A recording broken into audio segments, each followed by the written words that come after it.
You know why he was very successful? He was a businessman. That's how he managed to build up his monastery and so on and so forth. Okay, and of course, as long as you rock the boat, you get your tenure, you get your professorship, and you get your employment. So these people are living off Buddhism, which is wrong livelihood, of course, according to Buddhism. So, because Buddhism is the faith of millions of people, so it's very painful if other people who specialize in Buddhism, who teach Buddhism, talk bad about it. Simple as that. So my point is, there are papers written almost every day about Buddhism. Many of these papers are really worth reading. Some of them are groundbreaking because they explain certain very difficult passages in the suttas. There are people who are called philologists. Philology is the study of language, how language is used.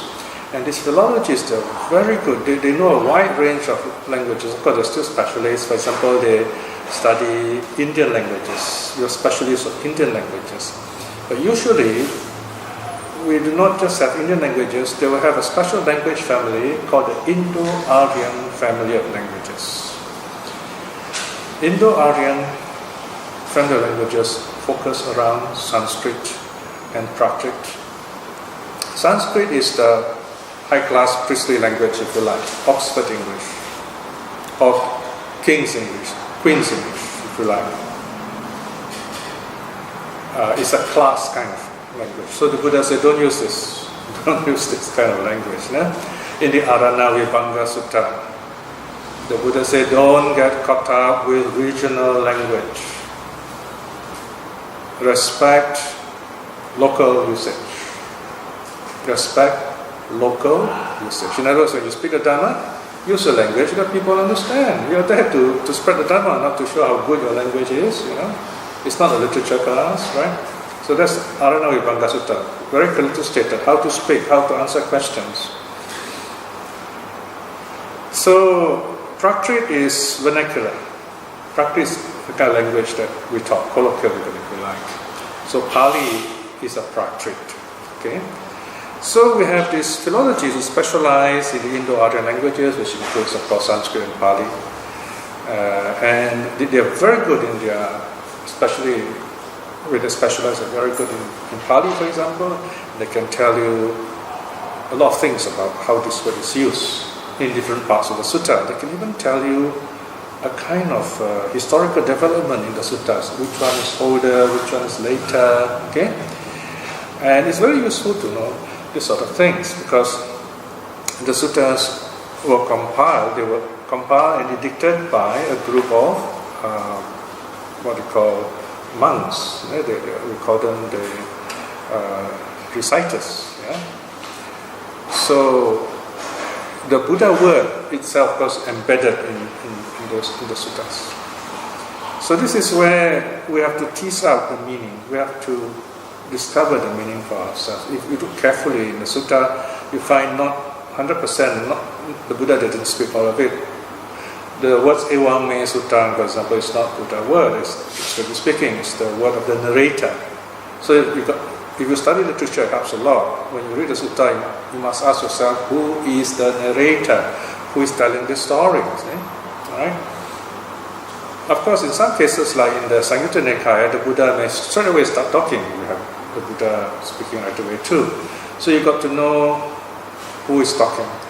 And that's a very interesting feature, interesting and difficult feature in Indian literature that is called nesting, narrative nesting. A story within a story within a story. Can you imagine 3 layers of story?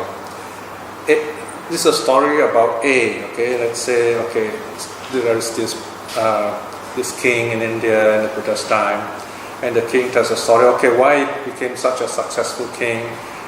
How he fell in love with the queen, so past life. Okay, it's like this.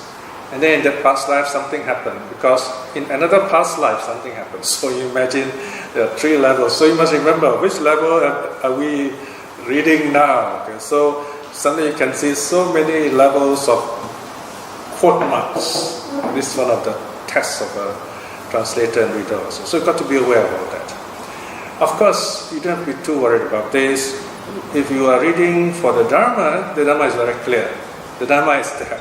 Whichever layer the Dharma appears is still the Dharma, so you don't have to worry. Okay? Only if you're interested in literature and the story in detail, you have to be mindful and know which level are we talking about. So all this makes Buddhist literature very rich and worth studying. Otherwise, you have a flat kind of storytelling, like Sunday cartoons, which are entertaining, but that's all. See?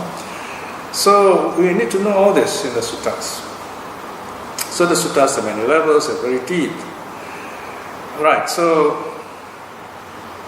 now the important thing of early Buddhism, as I was talking about, a living translation, right? The importance of living translation is it goes back to early Buddhism. So it is a living translation because we keep asking ourselves, what did the Buddha really say? How do we practice it today? Right? So we also talk or listen or read the teachings of living meditation teachers. They are very good ones. Right? You find that because they practice, you begin to understand better what the Buddha is talking about in meditation. Remember, the Buddha's teaching, number 1 is about keeping the precepts. Number 2 is about mental training. Number 3 is about wisdom, liberating wisdom, the nature of the world, nature of mind, and so on. So, we've got to understand all this as a living tradition. Buddhism is not a dead religion, it's a living tradition. So, we've got to know how Buddhism is really practiced. Now, there are some scholars who say, if you look at the Buddhists of Asia today, they just go to temple, they pray for the dead, and they chant. That's all they do. They don't meditate, They say, meditation is a new development, started with the colonial period and so on. The reality is, before that, no Buddhists meditate. I don't think that's a true statement. Because if you look at the suttas, the meditation is always mentioned. Maybe some of the traditional Buddhists, we call them ethnic Buddhists, they don't meditate because they're busy, and maybe the monks themselves don't meditate for various reasons, but the teachings are there. So, in fact, it's not that the lay people never meditated. What we're looking at is a renaissance, a rebirth of Buddhist interest. Because now we have our suttas again. Now, if you study history of religion, you understand the value of suttas and why certain people do not want you to study suttas. It's called the politics of suttas. So, what is this politics of suttas? Okay, let's look at another famous situation, the Bible, Christian Bible. There was a time when the Bible was in Latin, of course in Greek also. Only those who knew Latin could understand and quote the Bible. And these people are only the royalty and the priests. Sounds familiar, right? Like in India, the Kshatriyas and the Brahmins. So, this Latin Bible is a kind of class thing. No one knows the Bible except upper class. The peasants, the workers, the merchants know nothing about it. So, whatever the high class say, that's the Bible. That's the teaching, okay? So, they're none the better. We do not know anything about the Bible. There's no such thing in Buddhism. In Buddhism, everyone's supposed to know the suttas, right? But somehow there came a time when apparently the people just forgotten about the suttas, and the monks did not make the effort to teach the suttas to the lay people for various reasons. I think one reason is in Sri Lanka, for example. Sri Lanka went through a lot of difficulties, and we have to understand the stand that Sri Lankan monks have taken because of this cultural background. They went through a lot of difficulties. Of course, no excuse, but that's one explanation. They blame the Tamils and so on, attacking the country and killing the monks. At one point, the monks were almost wiped out. They only had a few novices left. And then they had to board this Dutch ship, sail to Thailand, get some monks led by a monk called Upali to go to Sri Lanka, start the ordination again. And this group is called, the new generation is called the Upali Vamsa, the Upali lineage. So they had a lot of difficulties, and so because of that, they have no time to meditate, and of course they are afraid that they will lose their scriptures. But the point is, whoever has a scripture defines Buddhism, so to speak, right? So they decide that study of Buddhism is more important, okay? Not so much of practice, in other words, not meditation, okay? Sutta study, scripture study, not even sutta study, scripture study, not meditation, right? But even though they say sutta study, not many Sri Lankan monks today know suttas very well. They may not name sutta very well, but you find when they do teach the suttas, there's not much depth. I'm saying this after observing them for the last 30-40 years. Okay? So, what are they good in? They decide to focus more on talk Buddhism, rituals, and so on. Okay?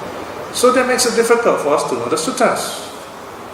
So, and then again, there's another problem. If you do talk the suttas, I used to actually give talks on suttas many years ago, when I was still welcome in the Sri Lankan mission temples. Every time I give a sutta talk, I have to face them for debriefing. They will correct me. They will tell me which one I said wrongly and so on. I say, okay, yes. And we know we're not there.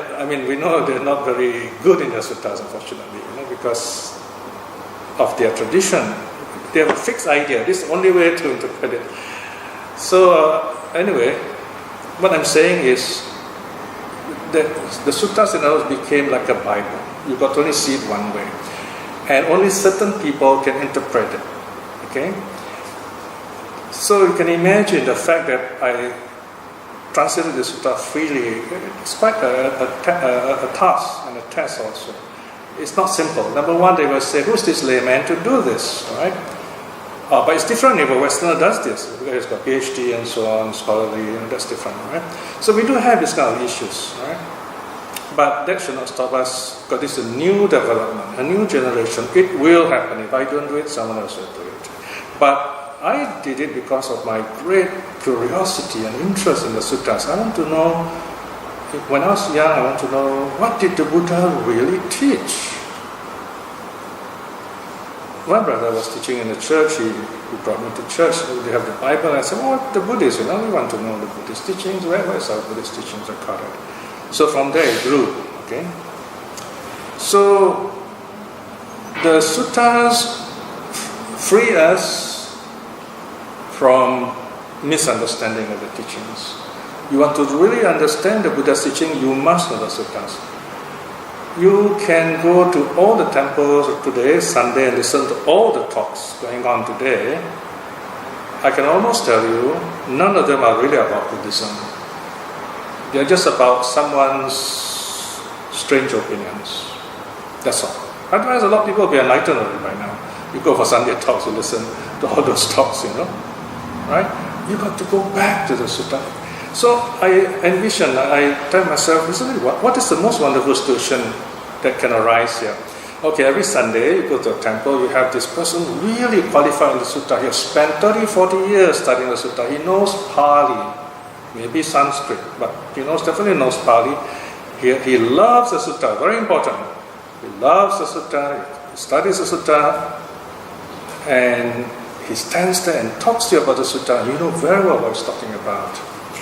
And he tells you about the sutta as a living experience, not something 2,500 years ago and it's stuck there. It's something so real today. Now imagine you can get someone who can talk like that regularly in different temples, every Sunday, even every day, in certain temples, in Singapore. Isn't that wonderful? That's a dream I have, but I think it will happen in the future. But not today. Not yet. Okay? So, we've got to start somewhere. Okay? So that's the meaning of living translation. We have to update it, and then we discuss certain real problems that are facing our temples. Why is it facing this temple? What has the suttas got to say about it? Again, here I've been criticized for that, because some of my proofreaders, my best critics are the proofreaders, some of them are very educated people overseas. They tell me, you should just stick to the suttas, just give the explanation. What I mean is the dry explanation. Don't comment on anything current. So I tell myself, if I were to do that, I'm sabotaging my own work. Because my whole purpose is to explain to my fellow men why certain problems haunt our temples and groups. And the suttas explain those things. The Buddha has given prophecies. The suttas talk about cravings, wrong views. The suttas talk about there's only one Buddha arising in each kalpa, in each universe. The Sambuddha Sutta, for example. And we have to declare all this. This is what it's all about. We've got to tell our task who study suttas is to tell others, this is what the Buddha teaches. So I find it very strange if someone tells me, you should not, rock the boat, you should not tell people what's wrong, you just interpret the suttas. So I realized these people who try to curb me, they are usually the upper class. They are, how should I put it, very simply, rich man's Buddhism. Okay? Because they just, every Sunday you go there, you see VIP monks, hello, how are you, nice talk, and they go back, that's it, nothing more, right? But we want to study Buddhism for awakening in this life. That's another important reason why we have a living tradition. There is this group in Kuala Lumpur from a very big temple there. Contacted me about a year or so ago. They told me, specifically told me, we want you to talk to us about becoming stream winners in this life. I said, hey, this is good news. I've heard this before. The first time this was sent out. I wonder how they heard this. Well, I've been talking about this all over the place in my reflection on the internet, so somehow it seeped through and it reached them. And then the monks in Malaysia also have been talking about this. Apparently there is this common feeling among the monks in Malaysia. I know of at least 2 other monks, but we all, disparate groups, we don't communicate one another. We all share one common idea, that we can and must become stream winners in this life at least. If we cannot be arahats, okay, fine. But no excuse if you say you don't want to be stream winners. Then what are you going to become? You have choices of 4 realms. Animal realm, Asura realm, Preta realm, Hell realm. Not very welcoming, right? The important thing is the Buddha taught us to reflect impermanence and become stream winners. So when I went for this class, give them a talk, I had to do that very surreptitiously, by the way, quietly, because I didn't know about it. They invited me quietly in one remote place in the temple. And then later, the next meeting they told me, we have to do this rather quietly, because if the abbot knows, we get thrown out. Can you imagine, Malaysian monks, Malaysian Buddhists cannot hold their own gathering openly because of foreign mission, trying to, what should I say, keep the locals merely as supporters. Because you know too much suttas, you will not come to temple to help. You know too much meditation, you won't join the committees, things like that. But there are enough people to do all this work. Buddhism is not about fundraising. Finally, this one person said, very interesting, he said, I've come to this temple for 20, 30 years. Not a single monk on any day said we should become stream winners. All we do is chant, donate, and transfer merit, that's all we do. So what's going on? So why do you teach us about the most important thing the Buddha wants us to do? I told them, I said, I can die happy now. Just to hear you say that is good enough for me. My job has been successful. Just keep that idea going. Aspire to stream winner. So in a sense, I told myself, I'll never hear that kind of work in this life. I just do my translation work, leave it maybe next generation.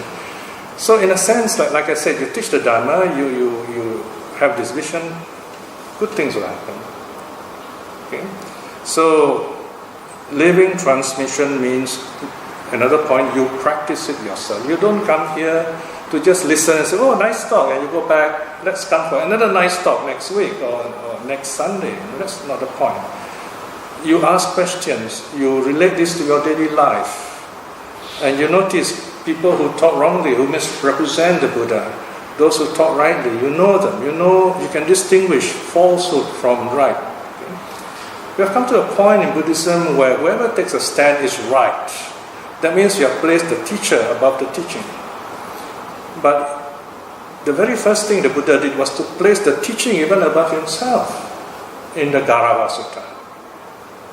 He says, whom shall I worship? It is only proper that I show my respect to a teacher. He found no one, then he still said, what shall I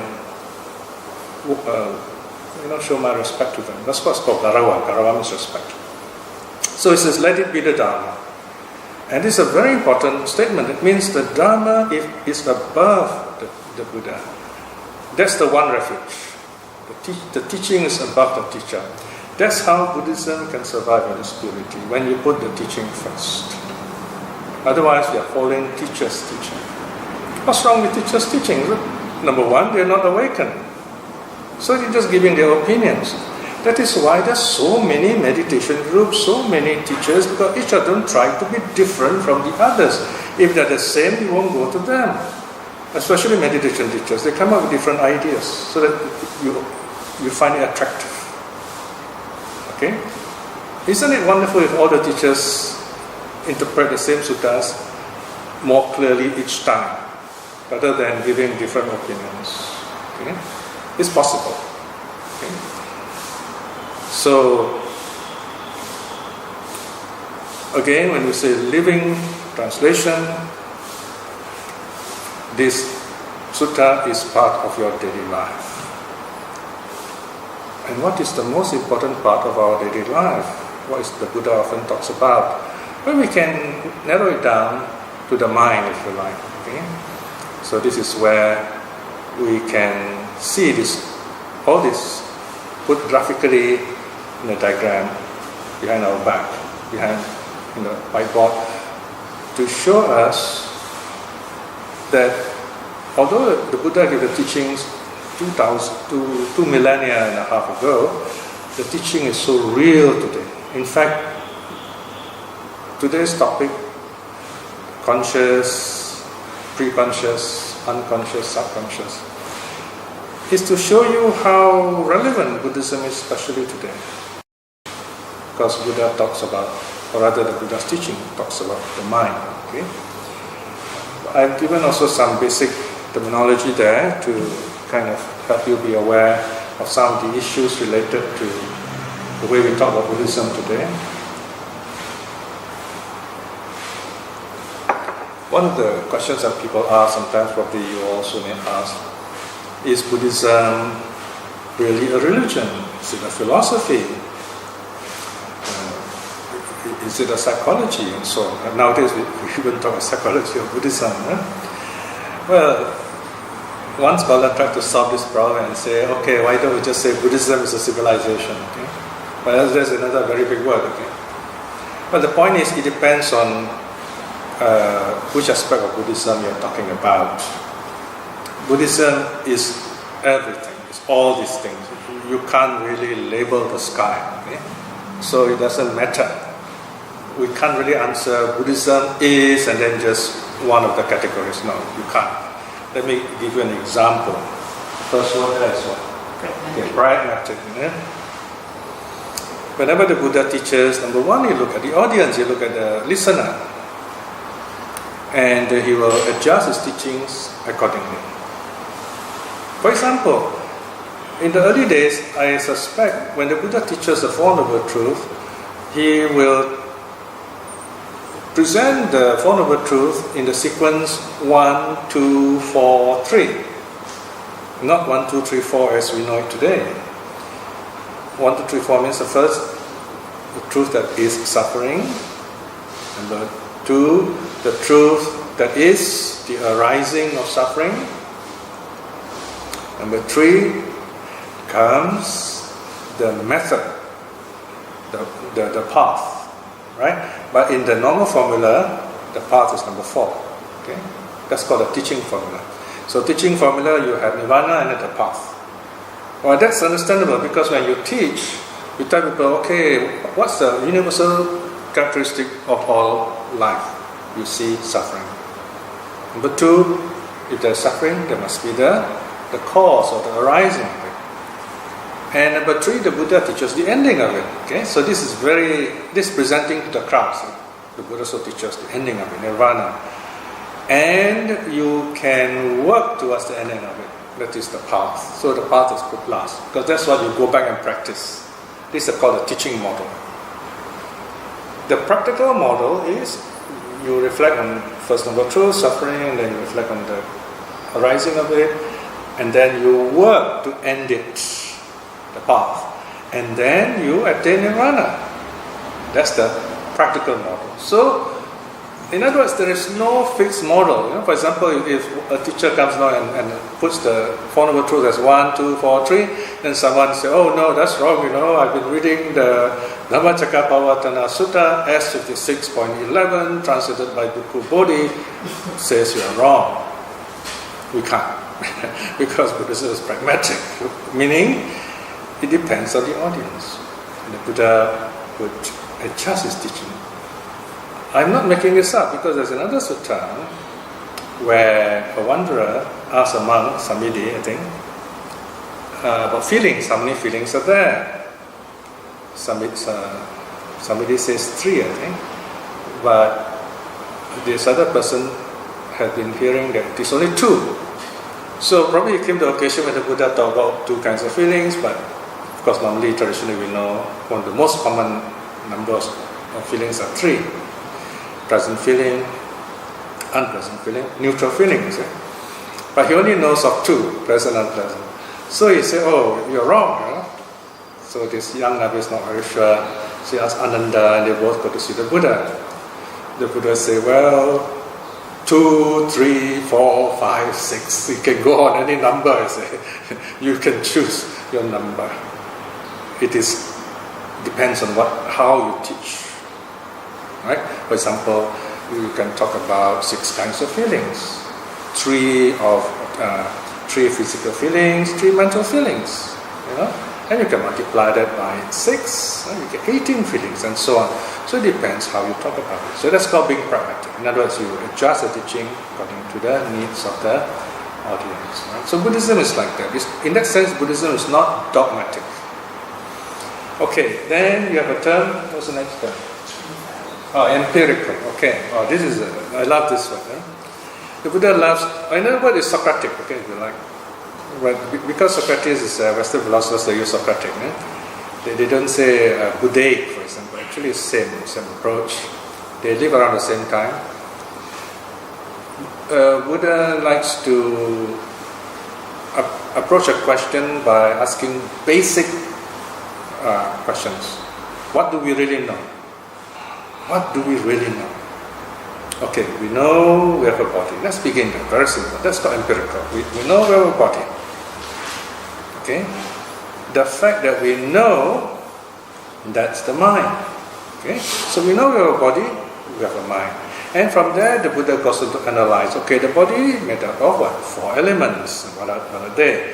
And the mind made up of various other kinds of qualities, like feeling, perception, and so on. So it goes on like that. And these things can be verified.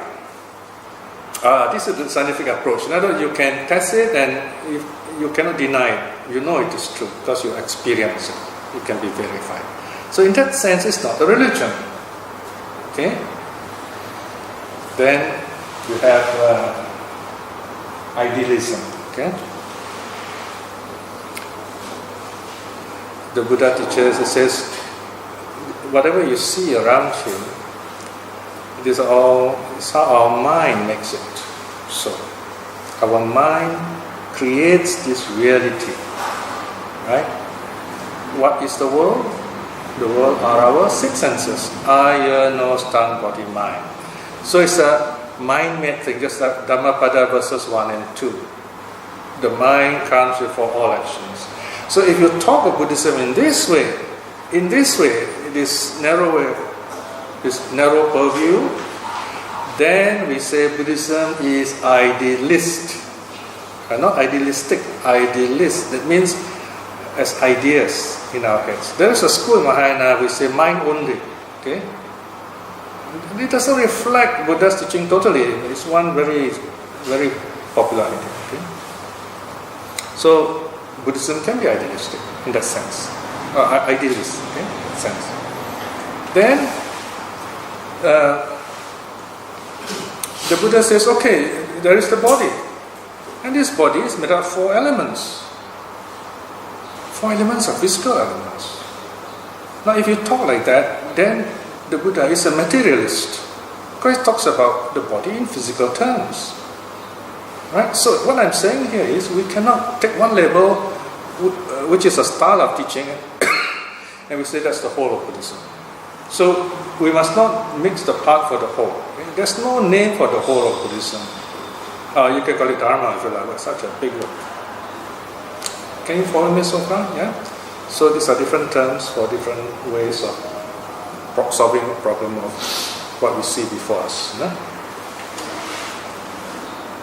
Okay, so I deal with all the terms. Now we come to this diagram. So you all have this chart, I suppose. No? This is, there you are. I hope the camera can see this clearly. Okay, for those of you who missed this chart is figure 6.1 from SD 17.8. In 17.8b it is figure 2.2. Okay? And this is from SD 17.8a, Vijnana, okay? Khanda 5, right? Figure 6.1, right? This is called the eclipse diagram.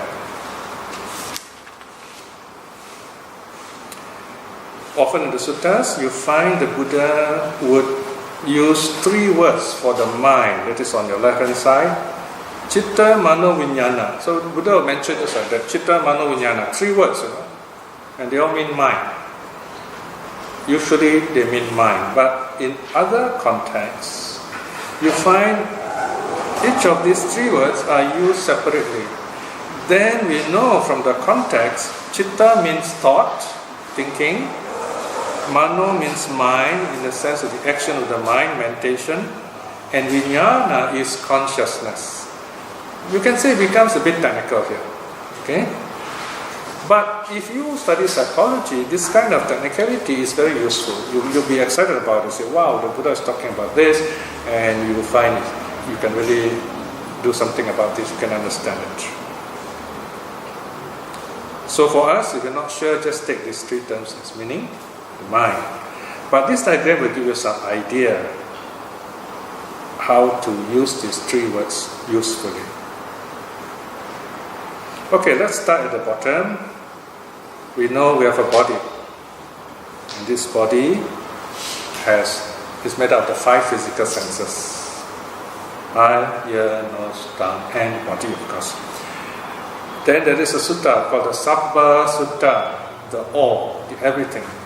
The Buddha says, what is the everything? What is everything? The everything are your eye, ear, nose, tongue, body, but it adds mind. And what these 6 senses experience, the sense objects, plus 6 more, that will be 12, right? 6 internal senses, 6 external sense objects, 6 sense consciousnesses, 18 senses altogether. That's the word. Wow, this is an amazing definition, I mean, this is called epistemology, by the way, in philosophy.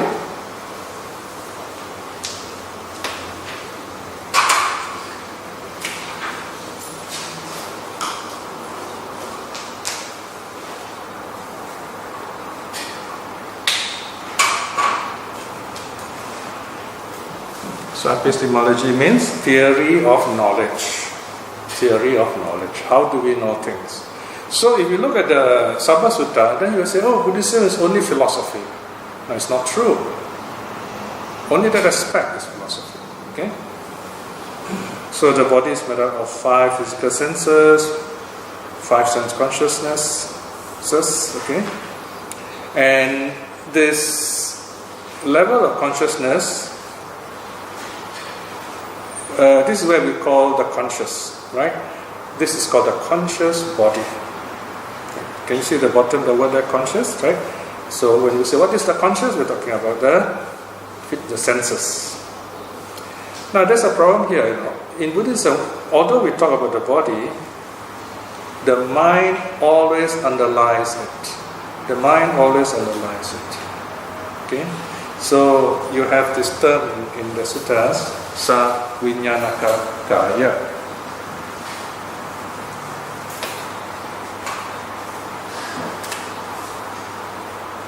Sa means with.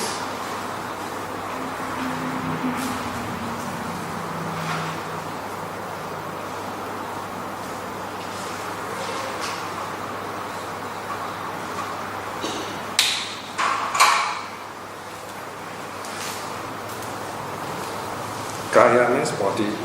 Sa vinyanaka kaya. The conscious body. In other words, so even when we talk about the body is made up of 5 elements, we're talking about the conscious body. A dead body would not have the 4 elements, so to speak. Yeah. But in a sense, you can say the dead body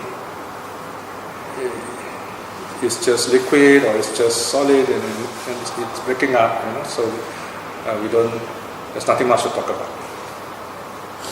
So notice, the word conscious refers to our activity of our senses, especially the 5 senses. You can include the mind if you want. And this technically is called cognitive consciousness. Whenever you see cognitive, it means it has to do with the senses, how we sense things. What is consciousness? Consciousness is the activity of our senses. A very simple definition. That's the body. Okay? Now then, we jump to the top. The mind. Okay? Now, the mind here, let's take it as the mind that is listening to me now. Okay? So there you are sitting, listening to me. So part of your mind saying, you've got to pay attention now. And the mind will say, okay, when is this going to end? I'm going to have something nice to eat here. The rest will say, I'm going to do this. So you find you have this mind talking behind you, okay? So that's called the preconscious. The preconscious is the mind that is just behind your consciousness. You know it, but I don't know it. It's the mind that you know, which in a sense dictates your action. Body, speech and mind. Preconscious. That means you're conscious of it, and then before you act, this preconscious tells you what to do. Okay? There's another diagram which shows you a similar effect. So this is something like your willpower, so to speak. You decide to do this, you decide to do that. Okay, so it's called cognitive consciousness. Cognitive means willing, the will. Okay. There are paragraphs numbered there for you to read in detail on your own if you want. So the preconscious is where your karma is created in manner of speaking, right? The preconscious is where your karma takes place. You decide, shall I do this? Shall I not do this? Okay? It is mental volition? Yeah, you can say that. Mental volition is another word for it. Yeah. Is this what they sometimes call the monkey mind? Yeah, you can. Monkey mind, it just describes this mind is jumping here, thinking of this, thinking of that. It's a description of this mind. Yeah. So, what I want you to impress on you here, preconscious means before you act, this is the mind telling you what to do or not to do. Let's say now you have studied the precepts, you come for sutta class, you are by nature a good person. So next time you find a fat wallet on the ground, you're walking home, wow, a lot of money inside. But generally Singaporeans are very honest. You say, wow, a lot of money. So our first impulse is take it to the police station. That's the preconscious mind will tell us, take it to the police station, something like that, okay? So, but not in other countries, So, this mind is the one telling you what to do, what not to do. Right? Okay. Then, this mind is clouded up by greed, hate, and delusion. Okay. So normally greed, hate, and delusion are called roots, right? They're at the bottom, But this is an interesting way of looking at it. They actually cloud our preconscious mind. So our preconscious mind is filled with greed, hate, delusion actually. Unless we train ourselves, we meditate, we keep the precepts, then our preconscious mind is also tempered by charity, generosity, and wisdom. These are the respective opposites of the three roots. They're the three wholesome roots. So this acts on the preconscious level. Okay? So can you see the simplicity of the teaching? Conscious level is like seeing, hearing, smelling, tasting. That's your conscious body. But your preconscious mind says, okay, this is what I want to hear. This is what I understand when I hear this. Alright? Preconscious mind. But then what decides how the preconscious mind is going to behave? Something deeper. Can you see in the middle now? In the middle where the two circles overlap, you have, can you see the word unconscious there? At the bottom or right hand side? Right? So, the unconscious is very powerful. It's like a storehouse of karma, if you like. And this is the karma that's been accumulating from the past, since day one, and of course according to traditional Buddhists, even in past lives. The unconscious. Unconscious is a modern word, but the traditional Pali, traditional early Buddhist term is latent tendencies. Anusaya. Anusaya. A-N-U-S-A-Y-A. Latent tendencies. The earliest set is probably last what do you call it? Ill will, possible to make use ill will, or revulsion, if you like, and then ignorance. On the preconscious level, it becomes greed, hate, delusion. So deeper below unconscious, they are more powerful. You don't even know they are there. Okay? See, this is what all those people who break the law, they usually, it's a lapse, it's a lapse of a moment, just something happened. Recently there was this doctor, Kwan Kai, remember? Who got sent to trouble. He issued some death certificate the wrong way. I think he was a practicing Buddhist under one of the early monks I know. So I began to ask, how did he get into trouble? I mean, he knew this monk, he was such a well-known speaker those days. So in other words, it just takes us a moment to make a mistake. Say, oh, it's okay, and you just sign. One split second, and that costs you your career. Alright? So, where did that power come from to tell you, just sign it, Because by right, your preconscious mind should be saying, let me think carefully, this is not right, there are consequences, right? Then there are lawyers, who I forget, there's a special term, I read it somewhere, it just slipped my mind, where you're supposed to, someone gives you money and you keep it for them, That's an old English word, it's a very nice word. So, you remember the legal terms? Sorry? Holding in escrow. Yes. What's the word again? Sorry? Yes, I mean the simple word is trust, but there is some big old English term. Fiduciary. No, not fiduciary. I think you said it just now. In escrow. Yeah. Holds some money in Yeah, escrow. correct. Anyway, so you're supposed to keep that. Then he ran away with all that money, You know what I mean? So what made the person do it? I mean, he's trained, professional, So the split second, something very powerful came from the unconscious. Say, I just do it. Why work so hard? Wow, that familiar voice from the dark depths. Just because at the moment, that's it. The whole world changed. So be very careful. This unconscious is very powerful.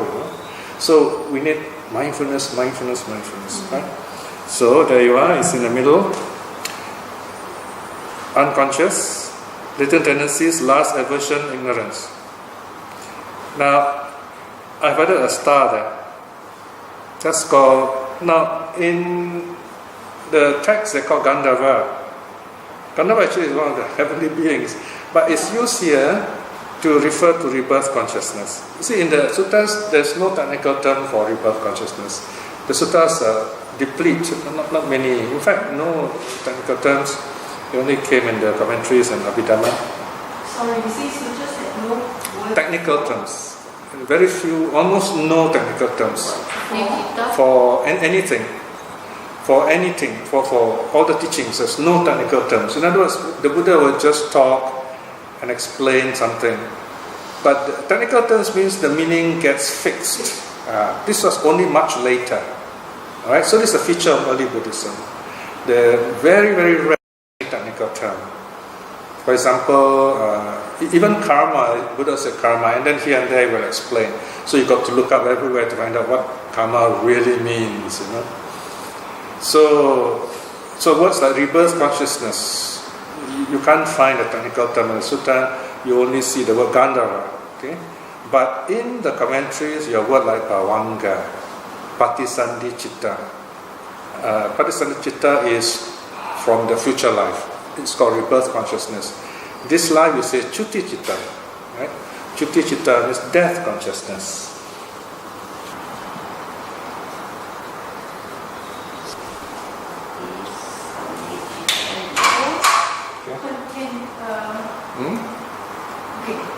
Can you read my handwriting?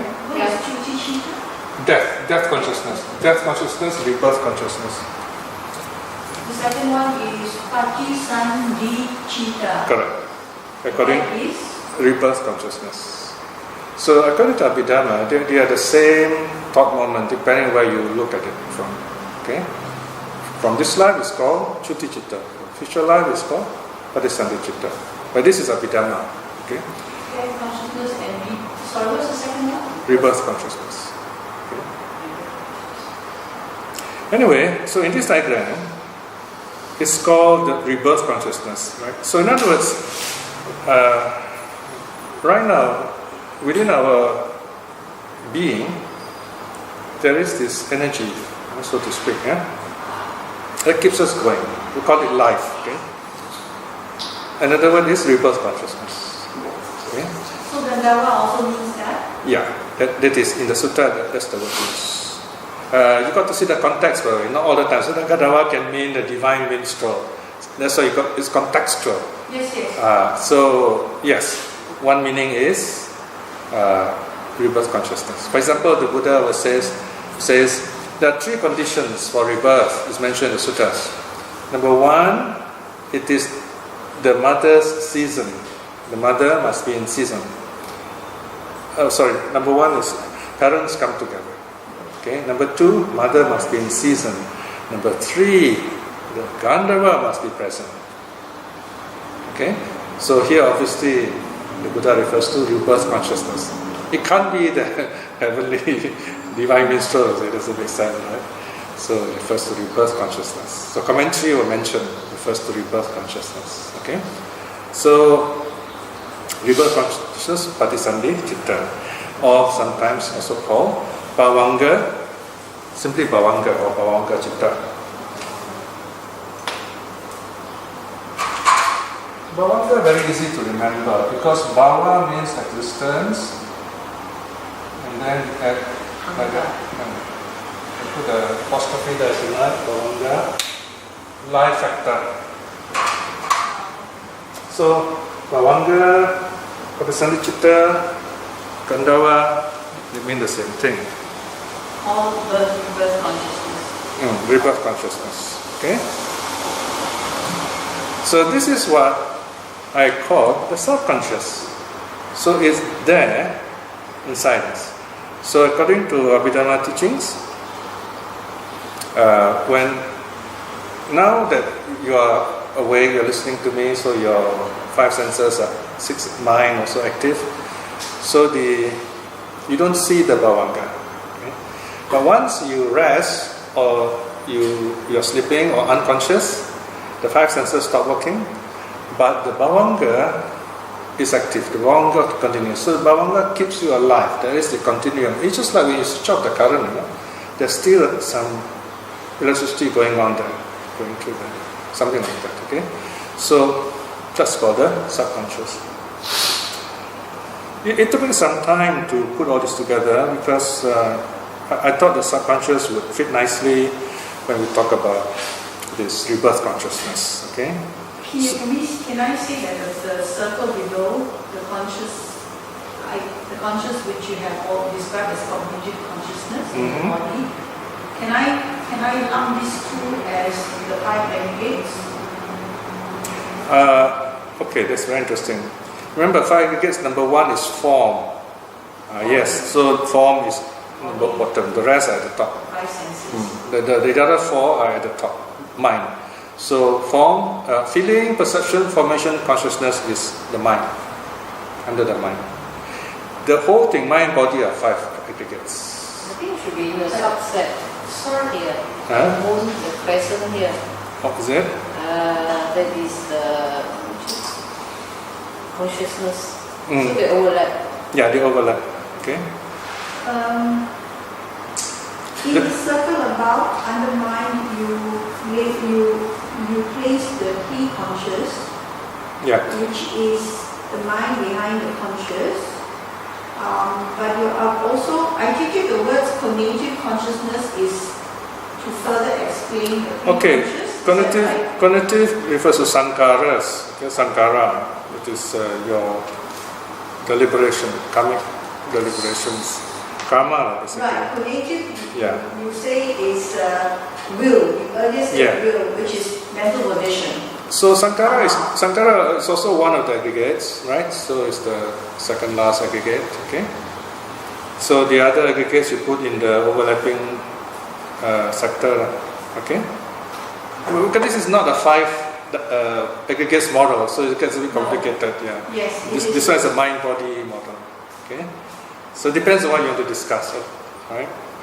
But you can more or less correlate the five aggregates here.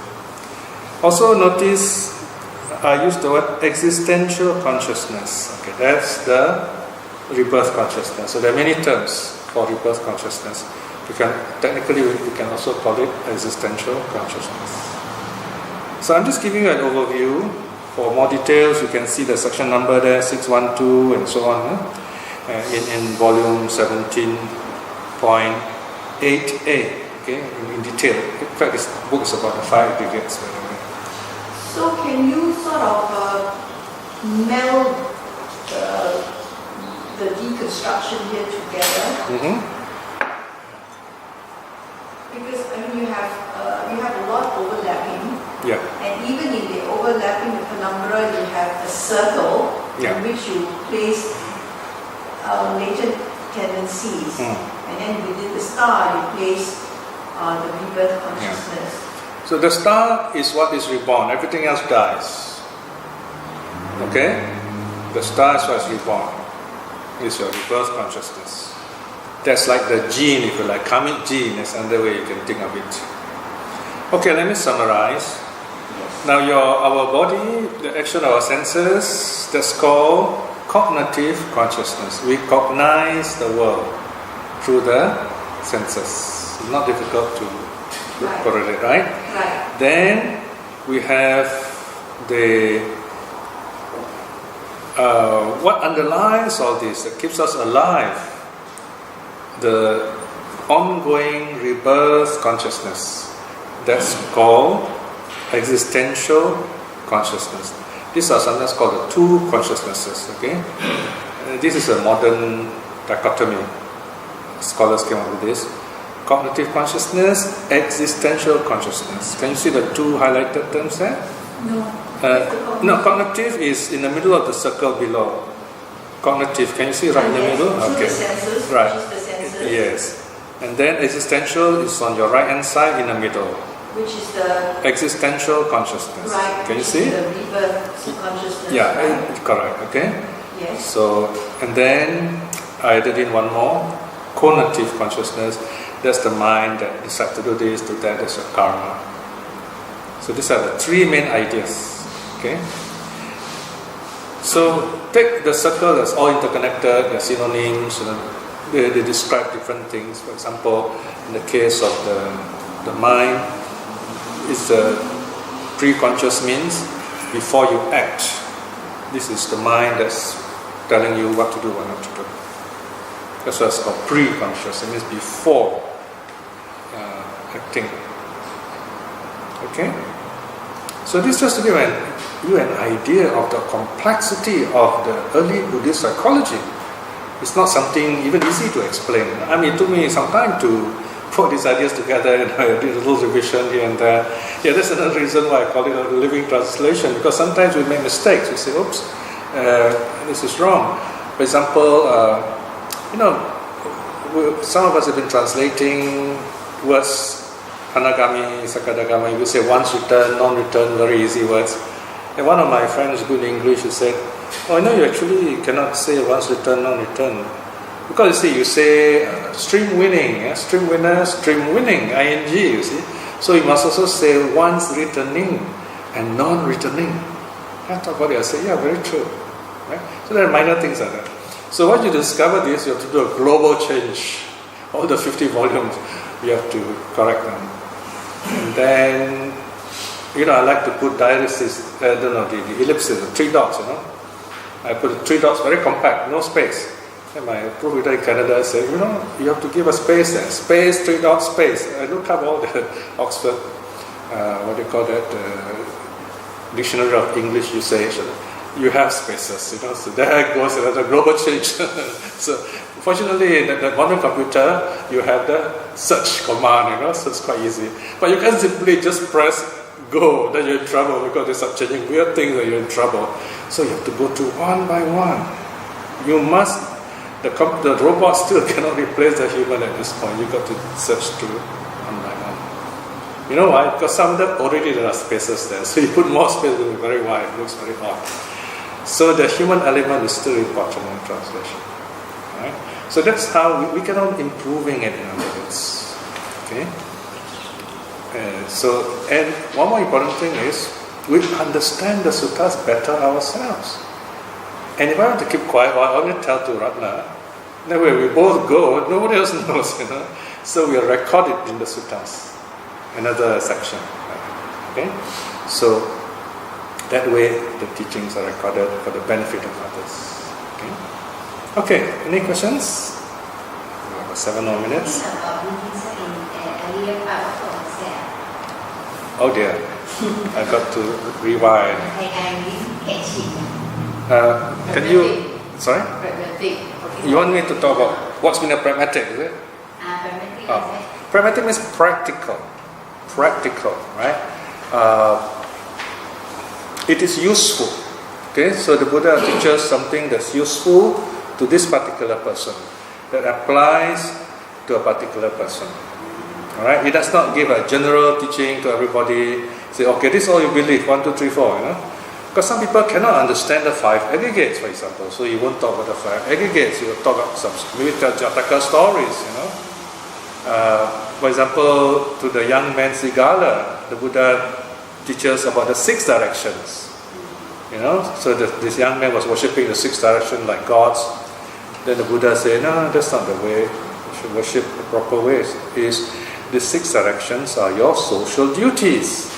So instead of being religious, the Buddha actually bring it down to earth, So you can't say Buddhism is a religion. The Buddha say, this is not the way the noble disciples worship the 6 directions. You really want to be a true disciple? Front directions are your parents, That's not religion. That's social duties, ethics, if you like, right? So that's pragmatic, okay? Practical to this particular young man. He teach the Dharma in that way. And then slowly he teaches other things, how to keep the precepts well, not to gamble, and so on. It's all there. But why idealism? Idealism is where the Buddha talks that the main activities go inside, actually it's happening in our minds. Whatever we see outside is mentally constructed. Then we say it's idealism in that sense. Alright? Whatever the world is created by our five senses.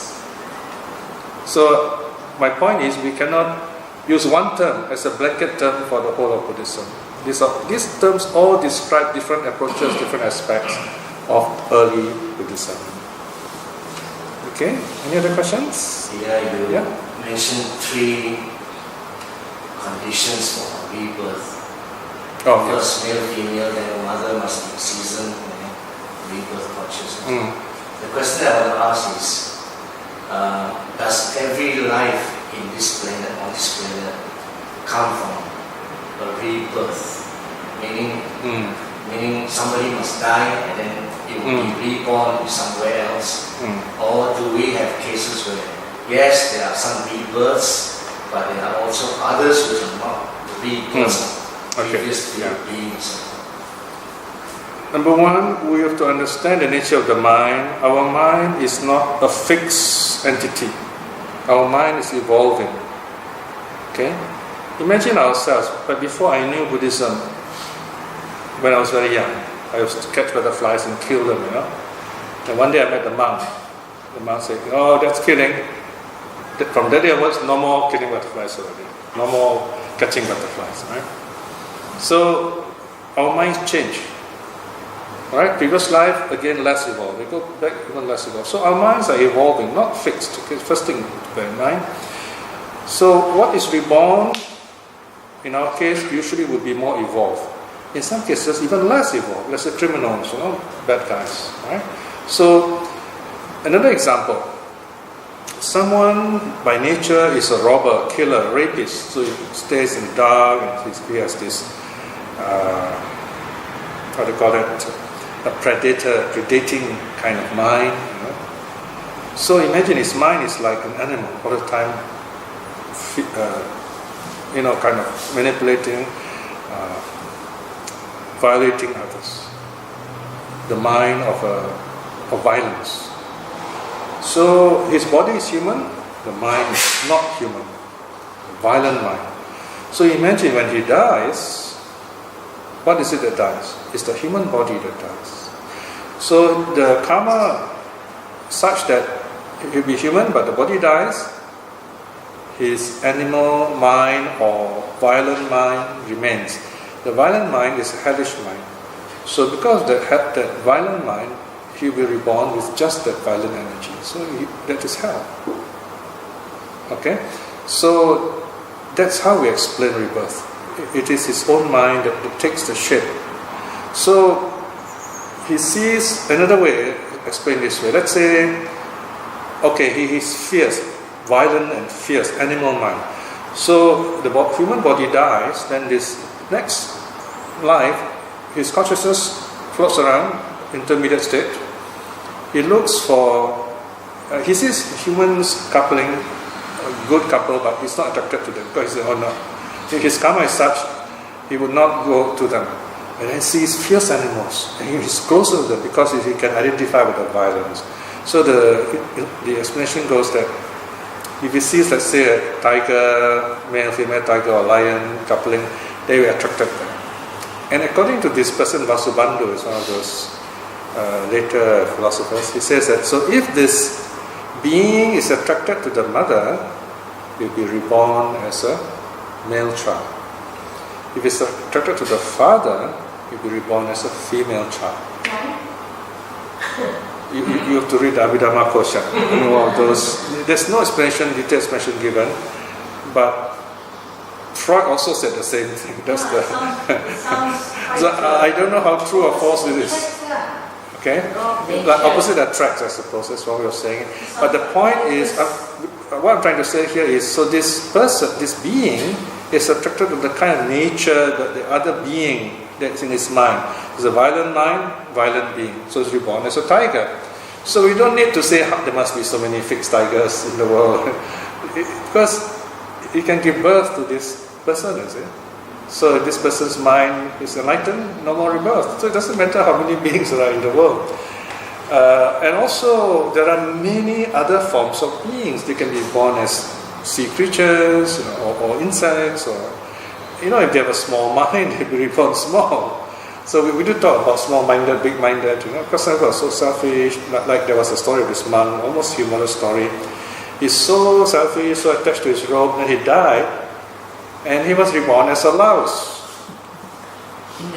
in his own robe. Now that's one lousy monk. Okay. Is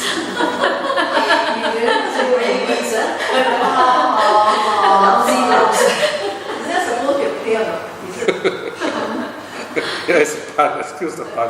Anyway, so the monks, usually after a monk dies, the monk will tear out the robe and share among the monks if they need to. So the Buddha said, don't do that. Keep the robe for 7 days. And the story, this is a Dhammapada story, not the suttas, okay?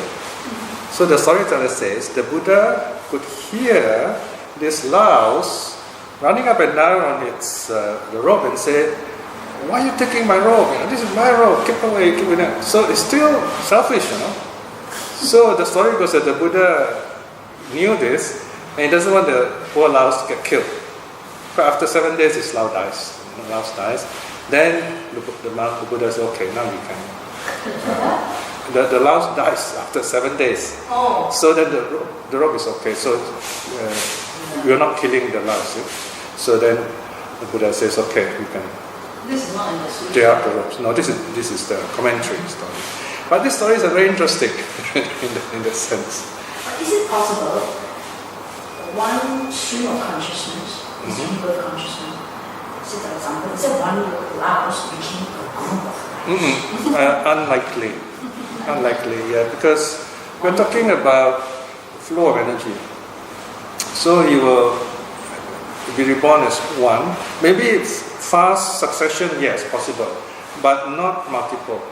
Yeah. So far as I know, no teaching and no teacher has accepted the possible multiple rebirths. Multiple personality is different. Yeah. Because we have many voices in our head, but we start taking them seriously and we egg it out, right? It's a modern definition. Of course, these are borderline stuff, quite tricky. There are different ways of talking about it, philosophical. Is it the monk that was sensitive about the rules? Yes. Yeah. Piya, Yes.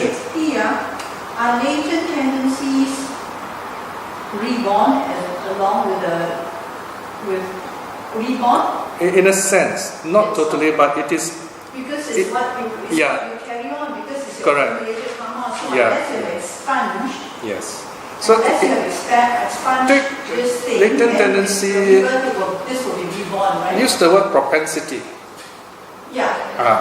So in a sense, it's stored in Yes. in the subconscious, Yeah. So rebirth consciousness. Yeah. So strictly speaking, your latent tendency should be included in the arrow. You might. I'm not in the arrow, Yeah, in the star. in the same area. It's in the same area. Notice same area. It's included. And Because what you said was, what is in the star, i.e., the rebirth consciousness is reborn, all else dies. I mean, if you want to be technical, you notice the circle is bigger. That means the circle is also included in the star.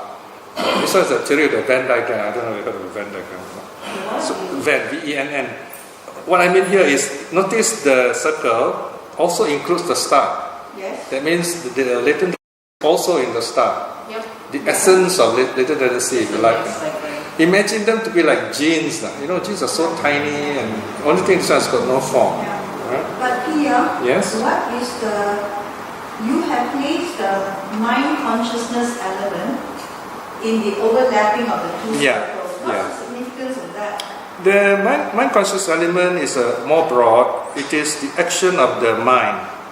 Okay, you see, you have ear consciousness, hear sounds, whereas mind consciousness does the thinking. So in other words, whatever the mind does, will be in that category.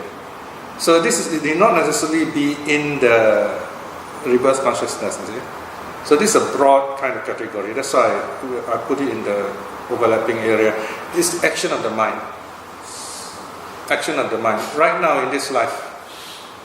Okay? So you were saying rebirth consciousness is the mother and father. The three conditions for rebirth. Okay?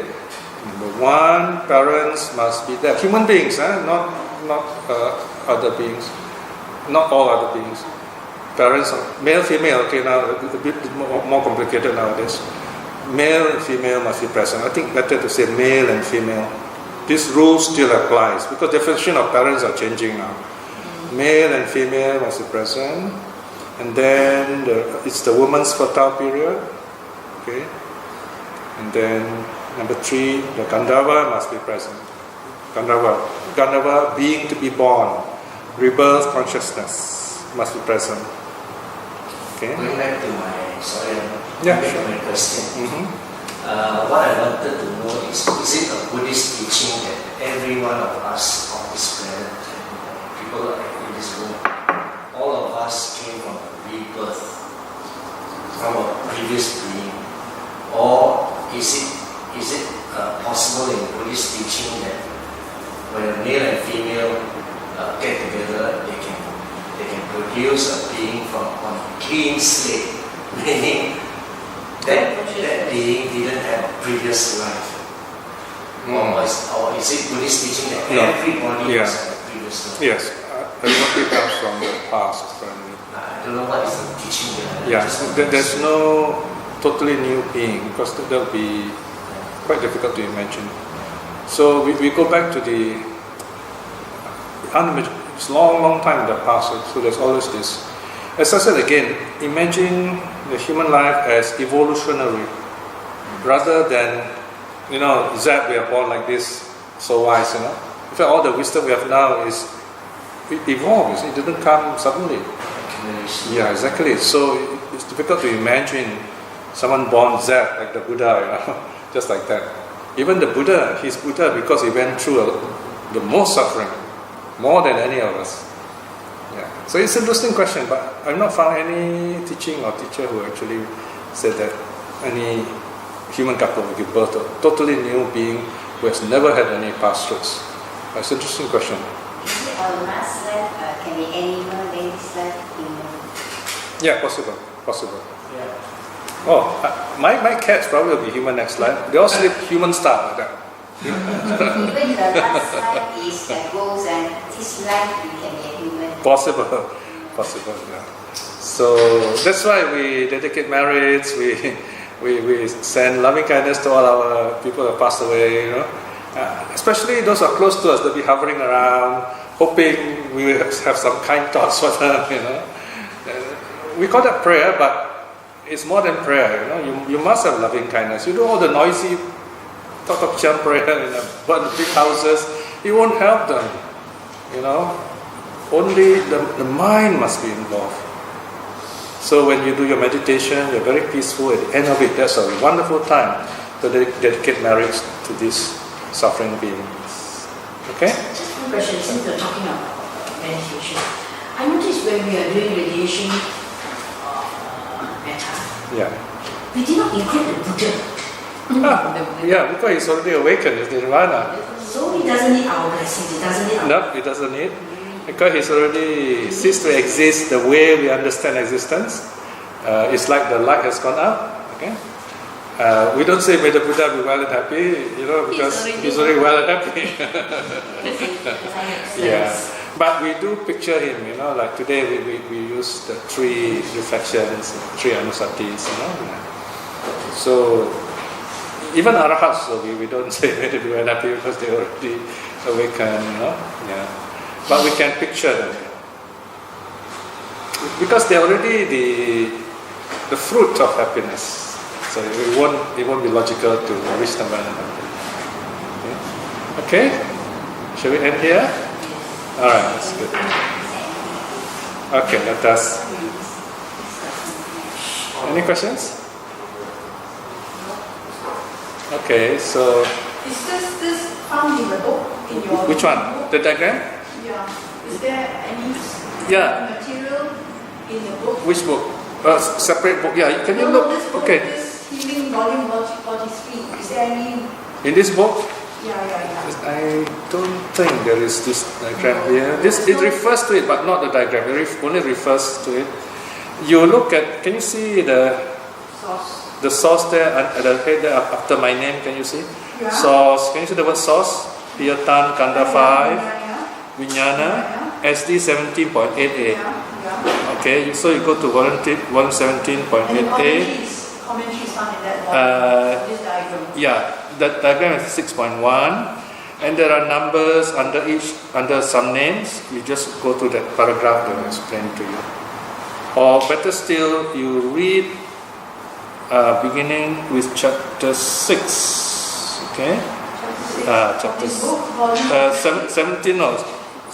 17.8. Oh, Okay, 17.8, chapter 6, and then it's more coherent. He said volume 17. Yeah, 17 is double volume, 17.8a. I think we finished this volume. Yeah, quite some time ago. Yeah. Okay, let us close then.